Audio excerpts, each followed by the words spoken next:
Hey everyone, this is Tim from YourSixTech. Today in this video, I'm going to show you how to find the Twitch application on your Amazon Fire HD 10 tablet. Now, you won't be able to find it under the Discover right here because it probably will not show up, but there's a bunch of different games and applications in there. But if we go to where it says App Store right here, it simply says Apps. It should be located on the top of the screen right here. But let's select this, then go up to the search icon right here, and then simply type in Twitch. So let's type in now TWITCH.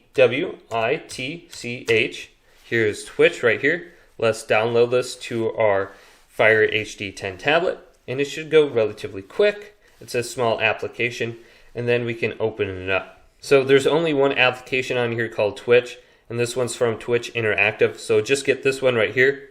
Now let's open this up, and this is what Twitch looks like. Then we can sign in or sign up right here.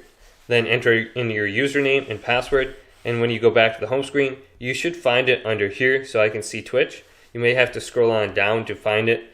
Otherwise, you can go over to your library, and here's all your applications right here. You can go to show more, and you can find Twitch or YouTube or whatever other application you downloaded. But hopefully this video did indeed help you out. If it did, leave a big thumbs up. And subscribe to my channel down below for more tech up videos coming up next on YourSixTech.